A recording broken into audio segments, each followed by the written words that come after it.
Welcome back to our second serve coverage here in Santa Monica. And boy, we've gotten rid of the waste with Jeff Chisholm, and we've upgraded one of the best actors in Hollywood.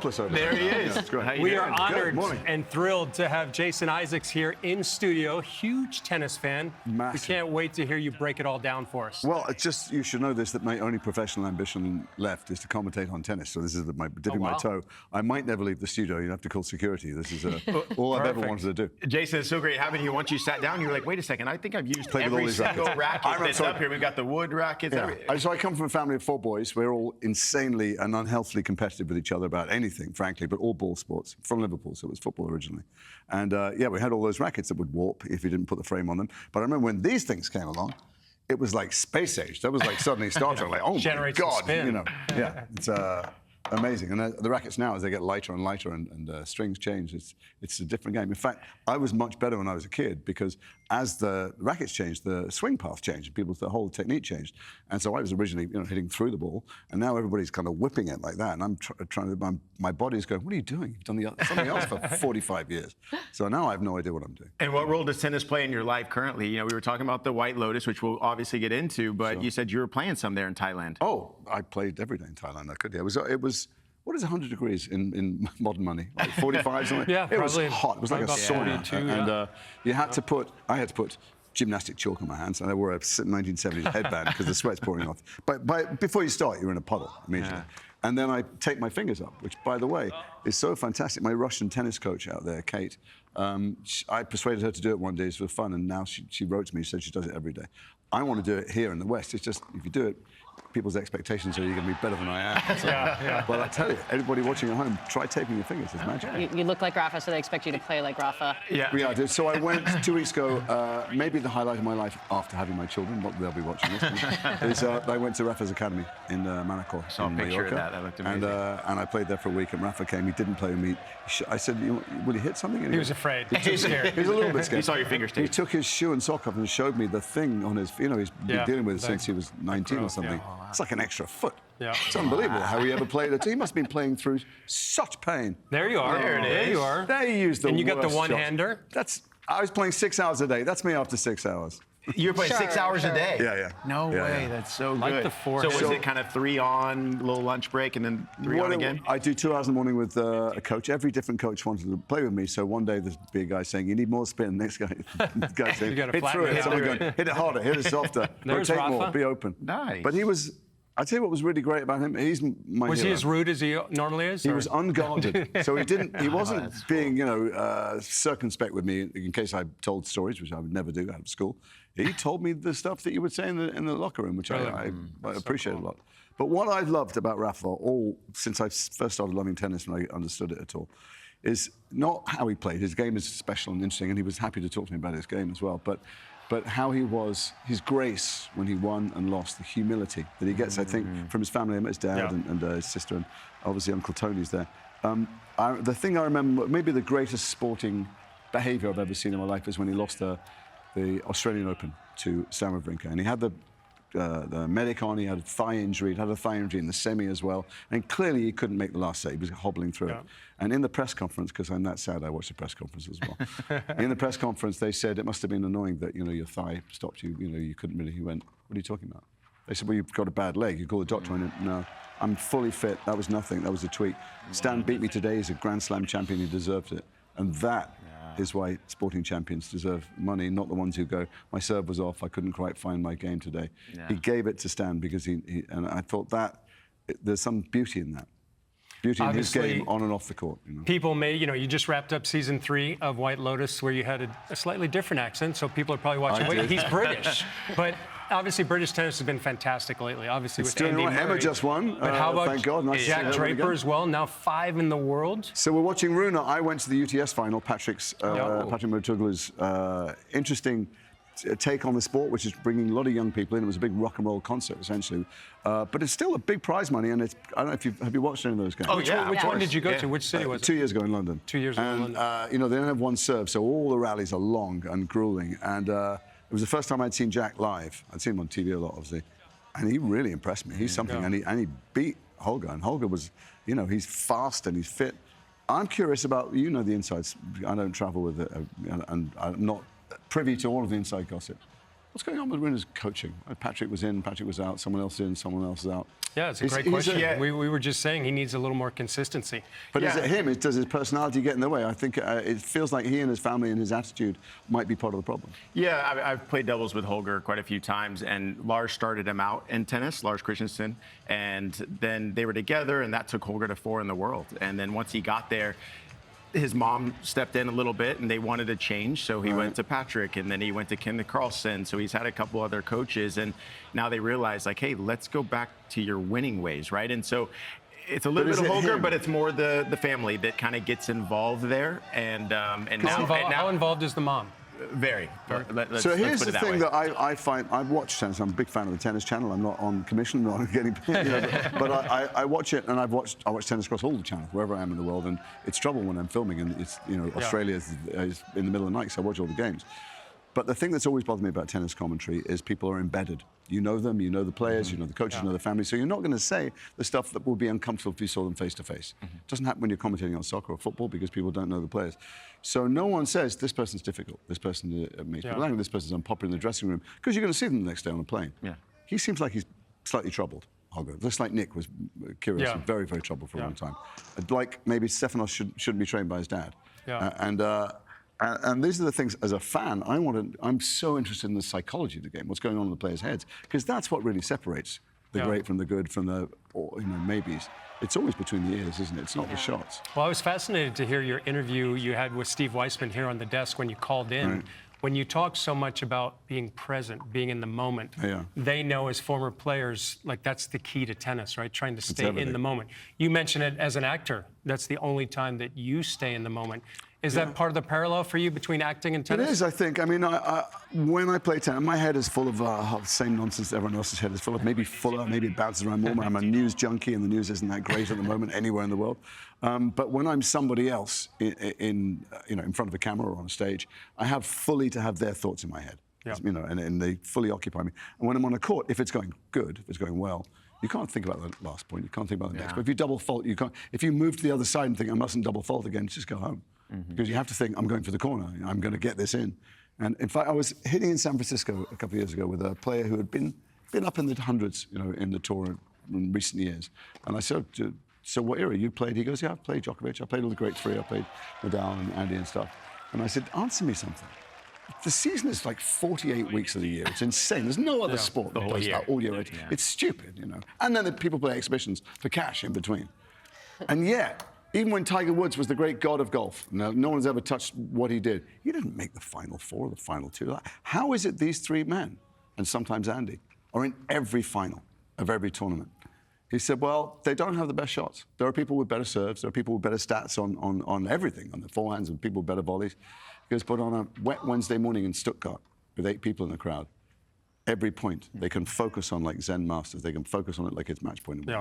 And it's that ability to be present and also to read your opponent, do whatever's necessary. I was watching Medvedev this morning. They're moonballing each other. Do you see that game? Yeah. They're moonballing like a bunch of amateurs on a Sunday morning in the park. But they were doing, you do whatever it takes. But Medvedev finds a way to win. Yeah, if it's working, it's working. You just keep doing it. And that's what, so when I love watching tennis. I love breaking down everything about it. But particularly I love what's going on in their heads. And I like the fact that you can now, the coaches can speak, but we don't have microphones in the right place. I want to hear what they're saying. I'm desperate. It would make for better content for the fans. My favorite coaching moment was when in the final Serena was in, when she had her meltdown with Naomi. And then she got, a code violation for coaching from Patrick Montgomery. And it was, I don't know if you remember that year, but that was the year that they decided one time as an experiment to have people in the stands talking to the coaches with a microphone. I don't think it ever happened again. And at the same time as Serena was on court going, I would never, not a million years, whoever it was interviewing went up to Patrick, did you coach? He went, yeah, of course I did. Everybody's doing it. One of the best comedy crosscuts I've ever seen in tennis. It was fantastic. Amazing.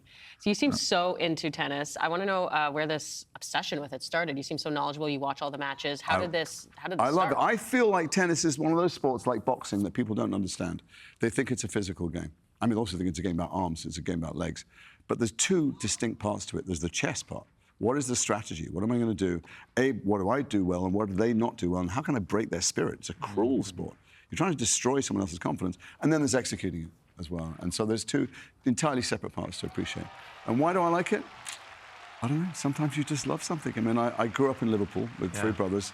And we were fiercely competitive in every arena, intellectual, physical, and everything else. We still are, in every ball sport. And I wasn't very good at football, which is a religion. And this is something I can travel and do. I used to play a lot of golf. When we had kids, you can't go, oh, sorry, darling, I'm just off out for 7 hours. Exactly. The tennis. Good point. Unfortunately, with tennis, I like to play best of 5. I like to make up in stamina that. what I lack in talent. Nice. And I play singles because, you know, doubles, you've really got to have the skill. But in singles, you could just got to get it back one more time. So you're a grinder. You stay back and you grind. We saw that from the drills. What players? Junk ball, a lot of junk balls. Hey, like Medvedev, just make the ball, make him play. That's what I love watching. So, for instance, Medvedev, not one of his strokes looks good. If you went to a park and you saw that guy hitting, you would never teach you go, him do you think this guy will be anything? You go, his backhand looks like a drunken emu. Like, you know, nothing looks good, and yet it works. And same, Rune does a weird thing. Rune separates his hands very early on. He doesn't. With the forehand. Why is he not? Any idea from you experts? Why is he not keeping his left hand on the racket?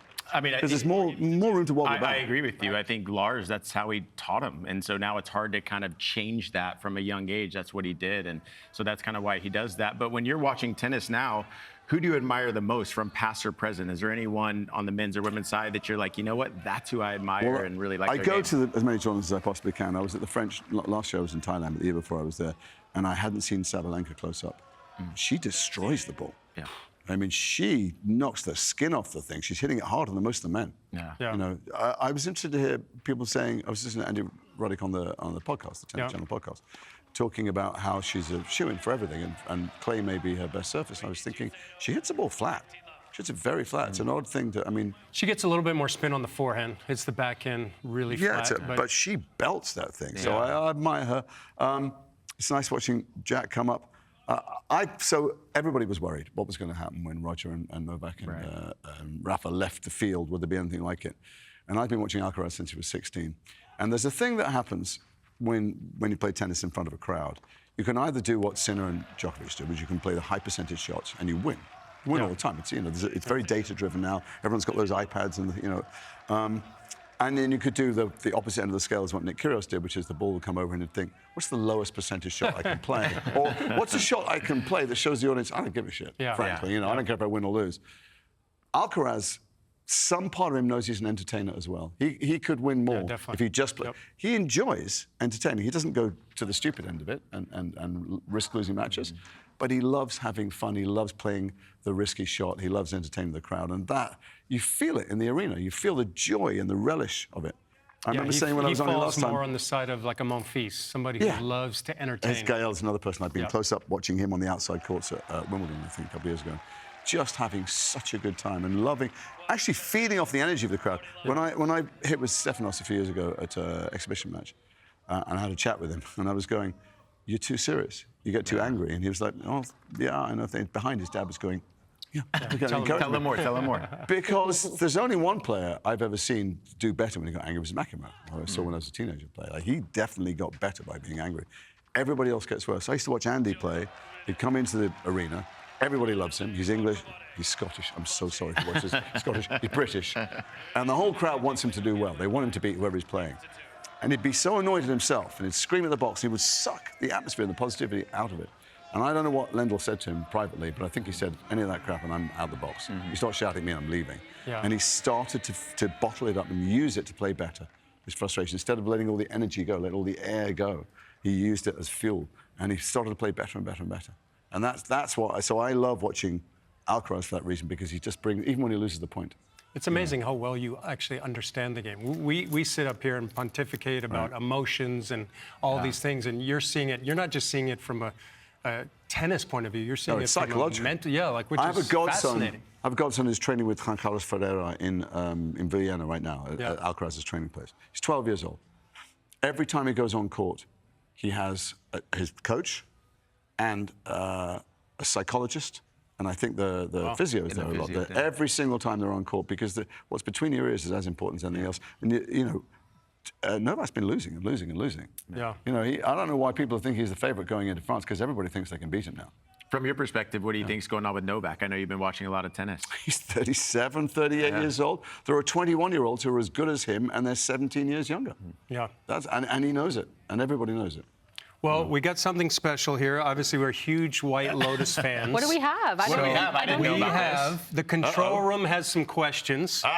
So we've got some questions in a blender. Nice. Wow. We're going to let Jeannie reach in That is amazing. and check it out. Kind of triggering seeing this blender. I'm a little, scared. You know, I was going to say, I didn't know this was happening. Blender can lead to dangerous things. I was hoping to be sponsored by Magimix at this point, but then they're not calling for some reason. Okay, so I'm reading out this question? Yes. Okay. From Cornell, our graphics expert and biggest White Lotus fan in the building. Okay. You were in a movie called Tennis Anyone back in 2000. I was. Back in 2005. That's the person who saw it. Thanks so much for watching. The one person? Yeah. Do you have any ideas for the next great tennis-themed movie? Do you know, tennis is really tough to actually do. Challengers did pretty well. You know, Brad Gilbert was training Zendaya. Yeah. But the ball still has to be CG'd. What people don't understand about filming often is you have to put a mark down for focus. That's why you can never have soccer. Like American football, baseball is great. It's 5-second increments of action. You can shoot that. But tennis, you just can't hit the mark. So the very best tennis movie you can make is off. Just don't ever go on the court because you will never fool tennis players. Just don't bother having any tennis in. I thought the tennis wasn't great in Challengers. I thought Zendaya's form also wasn't great, but she's never played, of course. But the ball has to be. You're never going to get great rallies. And the other thing about tennis is. The great place to watch tennis is where the camera is, watching this hit. Right. But, you know, in Wimbledon, it's from the box. If you sit in the net, you've got to go like that. Yeah. So when you start covering it close up and doing shot, we're just not used to watching it from there. It's weird when the camera goes in on the. We want to be in the places we're used to seeing cameras. It's very difficult to dramatize. Just give it up. It's like just give it up. So no more tennis movies. There's some sports that just don't work. Focus on the drama on court. Who wants to watch a cricket movie? Give us some interesting off-court All right, Nick, stories. you got the next question. All right, I got one here. So it's up at the top, right? Yeah. Okay, so from Spencer, his daughter Brooklyn is a huge fan of the Harry Potter movies. Hi. What are the challenges of depicting an evil character like Lucius Malfoy, knowing how most of the audience will perceive you? Well, first of all, I'm really upset and offended by that. Look, I try and take parts that are real human beings that I understand and I think exist in the world, and then the audience recognize they're real, and that's when you're disturbed by them. What's Lucius Malfoy? He's a racist. He's a guy that thinks that he doesn't believe in people mixing blood. He wants pure wizard blood. That's full Nazi eugenic ideology, and there are people like that getting elected all over the place around us in this and other countries and standing on those tickets, unabashedly standing on those tickets. And the key to him and the key to playing anybody well is play someone who can look in the mirror and think they're doing the right thing. He thinks he's doing the right thing. He thinks other people around him are naive and that he understands that you shouldn't mix blood and that certain people are born to rule. And if you can look in the mirror and think that you are the hero of your own story, then the audience will believe you. That's the key. Also, great hair products. Yeah. Jeannie, hit it again. Okay, two let's more. do it. Okay, so. You read that first question so well. I have a tennis question for you, but we'll come back to you. Okay, I'll ask one, then you can ask me one back.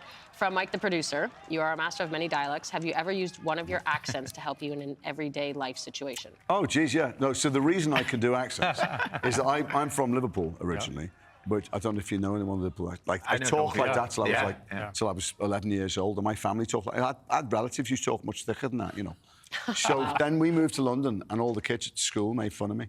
So overnight, I went. Suddenly, it was Jason Statham. I wasn't putting, you know. I was very London. I went to university, and everyone was, you know, spoke like they would do like hand tying bow ties, having pins parties at 18, and I spoke like that. And I was a professional skateboarder as well. I was the only white kid.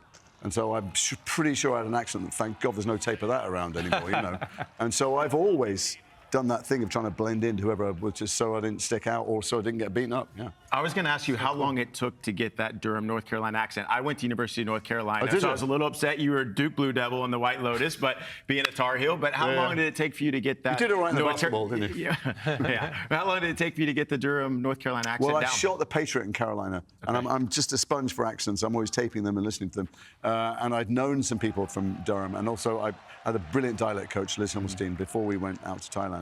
And we broke it down. I found a couple of local characters, politicians. There's the Duke Blue Devil. I was a little upset. A Tar Heel. I'm a Tar Heel. Well, they lost the game, and they blamed me. They blamed me for losing the game. We just can't win them all. You know. But the weird thing about the Durham accent, particularly, and Tim Ratliff, who is old money, he's like blue blood money, traces his family back to the Mayflower, his grandfather was the governor, is that there's a couple of hangover sounds from the old colonial days. Yeah. So there's that O sound. You know, people like to do Parker Posey's version of Piper. No, that O sound, it's called a diphthong, it's O sound. That's English. And that's from that small strand of American aristocrats who still want to be from the old country. Yeah. And the other sound is, you think the American sound, God, nah, you know, da, or whatever, I can't think of any other word. But those particular, not everybody from Durham, but those old money people go, God, not. Yeah. And so putting those two sounds in for me into a generalized Southern base made it specific. And then there were a bunch of people online who went, he doesn't sound Southern at all. My uncle's from Texas. I'm like, I know I don't sound like from Texas. Exactly. Because he's from Durham, North Carolina. How long does it take for you to study that and train and get the accent right? Pretty quick. You know, if you're a British person, I'm not talking about actors, but anybody in Britain. Who's got English passports? Me. Anybody in Britain, particularly in England, if you open your, not you as an American, but as somebody opens their mouth, anybody can tell immediately, not just where they're from, but what kind of income background they come from, what kind of education they had. Also, how they are trying to change what they're projecting to how they're being perceived. Like, everybody is so attuned to the finer subtleties of who they are that as an actor, you better learn to use that tool early on. So I can get it pretty quickly because I break it down phonetically and it's fun. Also, I love that stuff. What question did you have for Jeannie? Well, so my wife's Canadian, my kid's Canadian, have Canadian passports. Do you think we haven't had the breakthrough in Canadian tennis because Canadians are too nice?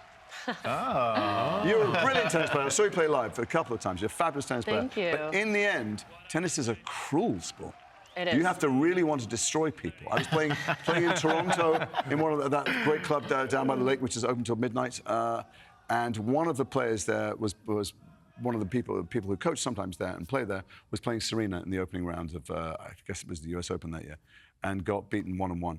And came back and I played with her. And I hit with her and I was thinking, it's because you're nice. Yeah. You have to develop a brutality. Like, even when Federer would go out and play his fellow Swiss, people he could, beat with a racket and with his wrong hand, he'd still bagel them twice. It's a war. It's a war out there.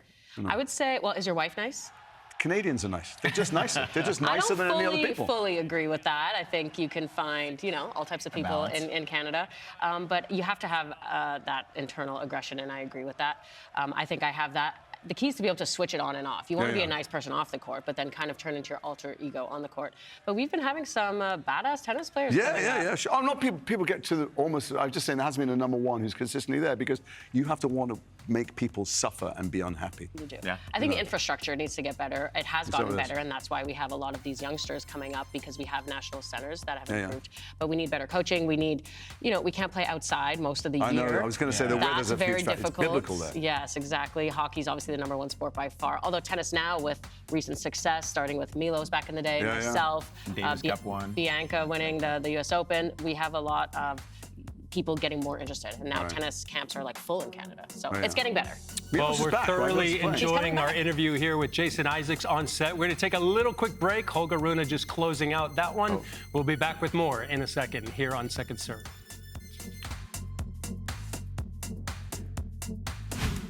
Welcome back into our Second Serve studios, and we've got a special guest on the desk, but we've got a special guest in Rome. Well, we have two of them. Marta Kostyuk. Marta, we got myself, we got Jeannie Bouchard, we got Nick Monroe, and we got the great actor Jason Isaacs from White Lotus, and he's going to have a question for you. Well, first of all, what's the dog's name? Obviously, most importantly. Hi. Dog's name is Mander. I will explain quickly what it means because it's a very complicated name. Okay. So my name is Marta and my coach's name is Sandra. So if it was a girl, it would be Mandra, but since it's a boy, it's Mander. That makes perfect sense. Okay. And how do you feel? Have you warmed down yet? Well, not yet, just a little bit, but the plan is to go to a Ukrainian restaurant today and enjoy some good food. Wow. Right. And yeah, I mean, it's good. It looked easy to us. How easy was it out there? No. No one ever says it's easy. I mean, no one would ever say that, but it looked easy. Well, I don't know. I feel like the biggest battles are always inside of us, and they are not really visible. But no, it was a tough battle, especially the first set, and I lost to Dasha previous 4 matches, so I was going into this match like not being very happy to play her. Let's call it this way. So you must have had a plan to do something different. What were you planning to do different, and did it come off? I would say the plan was to be very nice to myself, first of all. And I think I succeeded at that. But yeah, I mean, I think game-wise, I didn't really change much. Just worked out this time. Marta, you mentioned your coach, Sandra. You've been working with her, I think, for a few years. You guys seem to have a great relationship. What has she brought to your tennis that's really helping you? I think I've changed a lot mentally, and tennis-wise, I would say I definitely became more patient. I allowed myself to, not try to make a winner from the first. Not try to make She disagrees. from the first shot. Baba, what you want? Stay. It's all happening on set right now. And yeah, okay. And yeah, I mean, I think that changed a lot, and just overview on my game has changed, and I just became more patient and became obviously much nicer to myself. So in the next round, you have a fellow Canadian, Leylah Fernandez. How are you going to prepare, and what do you want to do against her? Well, I think it's going to be a good match. I don't know if I've ever played her. I don't remember. But yeah, she's a great fighter, and I haven't been feeling comfortable in Rome in many years, but sorry, but. I think I'm having a good run in Madrid and Rome, so obviously, just want to keep that going, and, it's going to be another tough match because I think it doesn't get easier, but, I'm looking forward to it. Marta, obviously, it's been a great last 12 to 18 months. You've been in the top 20. You're climbing back up the rankings. I just wonder, do you have short-term goals, long-term goals, or a mixture of both with your coach, Sandra? Well, I don't think we put goals that are connected to ranking. Sorry. That's what happens when you kidnap other people's dogs. We don't put goals. I don't think we put goals that are connected to the ranking necessarily. I think the ranking is the outcome of the work that's been done throughout the time. But yeah, I mean, our biggest goal still is to win a Grand Slam, and yeah, I think we're working towards that, and it's going pretty good. Well, Marta, we'll let you go. What does the recovery look like the rest of the night? Pizza, pasta, what are we eating? What's Ukrainian? She's going to Ukrainian food. Restaurant. What is Ukrainian food that will make you play better next time as opposed to make you lie in bed? Well, the thing is, I love Italian food, but I just feel like in the past week we've had so much pizza and pasta that I just need a little bit of break. But well, Ukrainian food is, I'm obviously having borscht today. It's a very famous Ukrainian dish. And I don't know yet what else is on the menu, but it's going to be good. Well, thanks so much, Marta. Thanks for joining us with your dog as well. Keep up the good work. Congratulations. And we'll be following you. Keep it going. Good luck, Marta. Thank you. Thank you. Thanks, Marta. Thank you. Bye. Let me ask you this about when you're prepping for a tournament somewhere and you're working with a coach and you do have medium or long-term goals. Do you ever go into it going, I'm not concerned about winning here. I'm going to do this thing on my forehand, whatever it is. I need to work it in, I need to build it into my muscle memory, and I'm going to put the results in second place. And what matters is the progress. Totally. My longtime coach, Nick Saviano, was very much had the mentality of it's all about long term. And he was stressed a lot that short-term results didn't matter. You had to play the right way and do the right things. And even if it doesn't work out today or this week at this tournament, you have to trust that the process, I know it's a cliche, but that it'll work out in the long term, because you want to develop skills. Who cares if you win the match in one tournament now? It's about having a long career, successful career, winning matches down the line. Do you have any short-term, long-term goals with your tennis right now? I do. So the muscle memory, the problem is that I started playing a million years ago when the world was in black and white. And so the stroke has changed completely differently. Yeah. And so now I'm infinitely less confident on my forehand than I was for 20 years or something. And I went to Rafael's Academy for a week, and because I worked with lots of different coaches there, because they wanted to meet me, all Harry Potter fans or whatever, actually everybody gave me some slightly different advice. And I know from a lot of the army training I've done for movies, I remember talking about safety catches, and they said, we don't think until you've done something 3,000 times. It's in your muscle memory, it's in your head, it needs to be in your body. And when I go out and play somewhere, or I turn up, or like yesterday I found a coach and played for an hour, I don't want to hit 700 forehands. It's boring. You want to play a game. But actually, the only way to really change your game is to drill until you don't think about it anymore, until it's second nature. So yeah, I want to get myself back to where I was.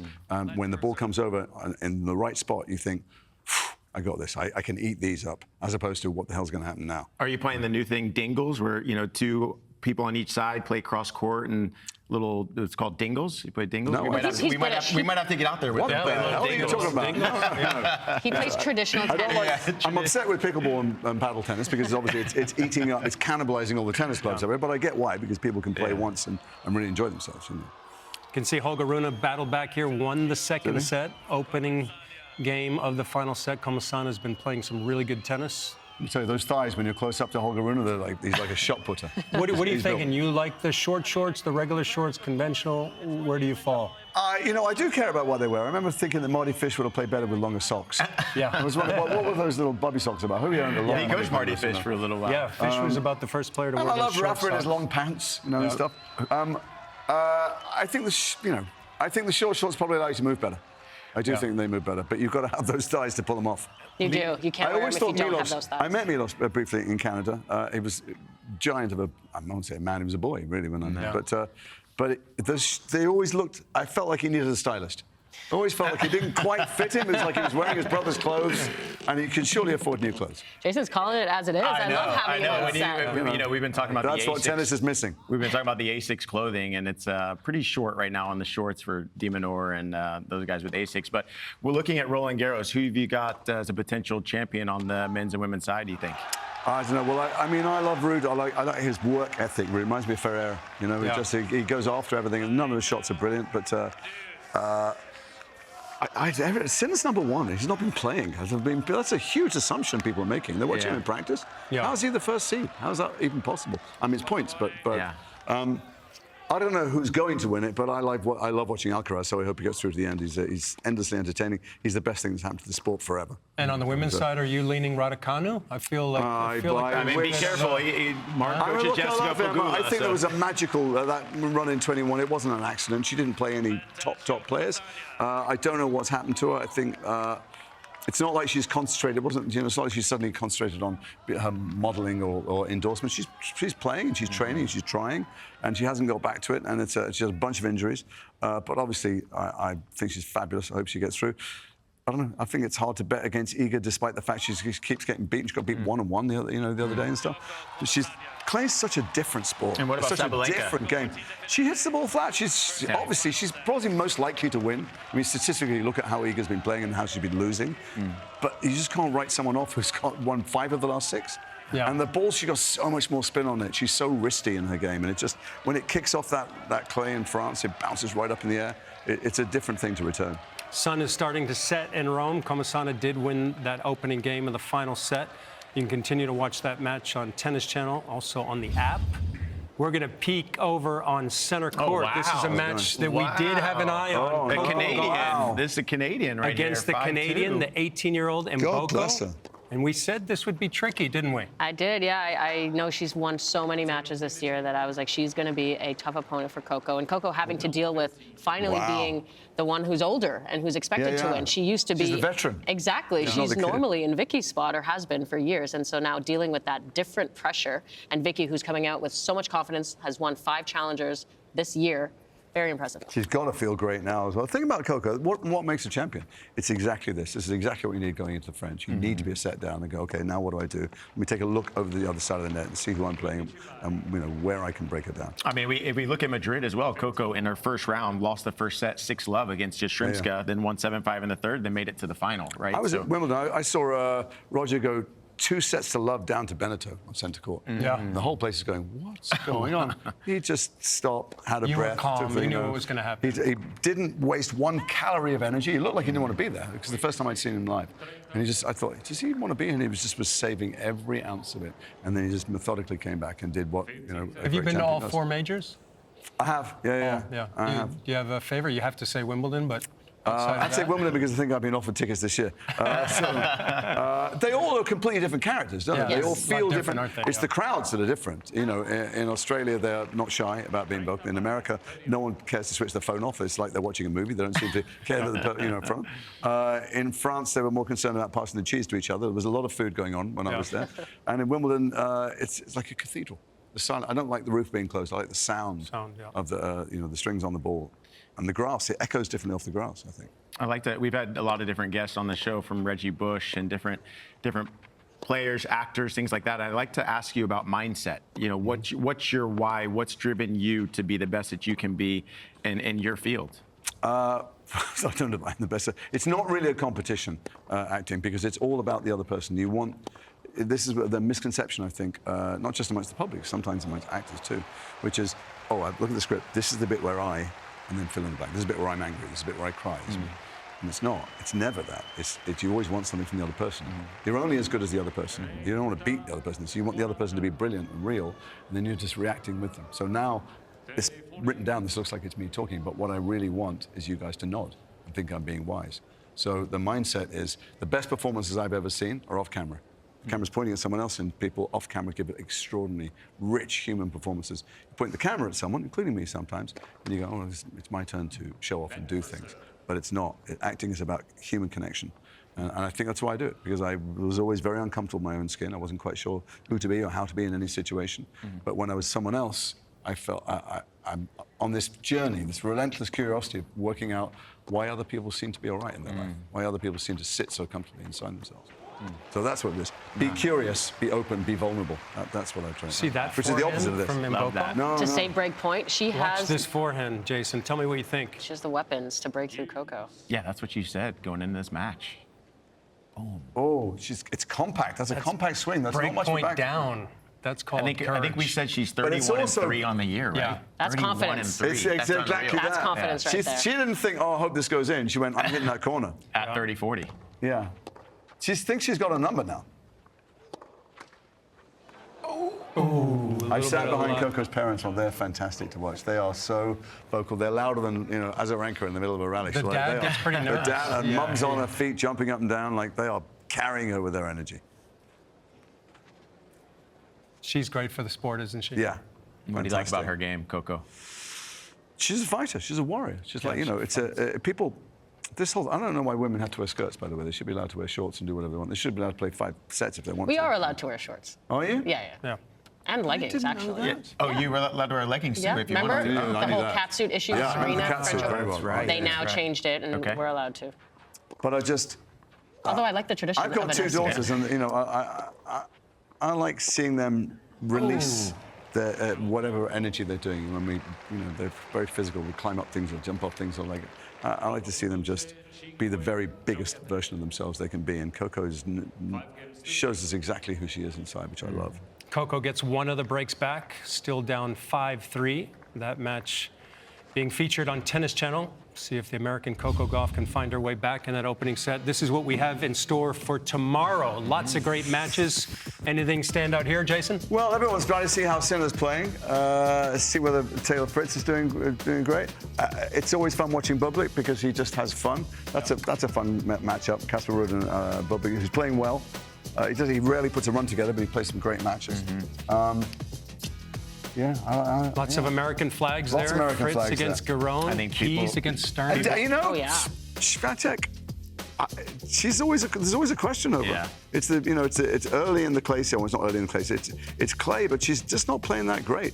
And if she starts losing like Novak loses early in competitions, she's going to lose her confidence and look vulnerable. And there's some bad blood, by the way, between Collins and Swiatek. Do you know about that? No, tell me. You should. I know I should. I focus more on the think you'll men's like game. that. I think you'll like that. I think it's going to be rocking there when Jannik Sinner takes the court against Navone, and Navone is a tough competitor on the clay. But I'm interested to see how he's playing. After that 3 months off, How he's playing, how he's going to be thinking as excited. well. Thinking as well. Because he knows what the expectations are. Yeah. I think he has his own internal expectations as well. Yeah, He's taking yeah. time off, but he's here to play. Yeah. What did you? I mean, I heard some of the discussions. What did you think about the ban?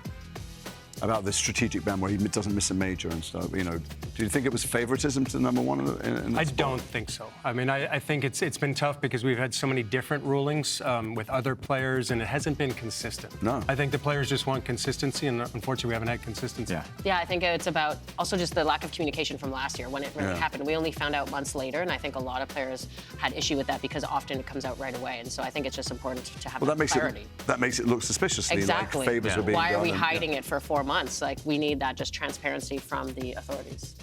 Yeah. Transparency is always good. What a treat to have Jason Isaacs, one of the best actors on set. Thanks for coming on set. You can come back anytime. That's my day job. Anytime. I don't like my day job. I mean, That's fine. We'll bring him on set the rest of the week. We know you're busy reading scripts and acting, but come back so tomorrow much more fun any than that. day. We'd love to have you. What a treat. Thank you. Thanks for having me and allowing me to That wraps up our show today. We'll be back with more on Second Serve tomorrow as we continue to have wonderful guests. Jason's got to come back. You hear the White Lotus music? I can hear it. So good.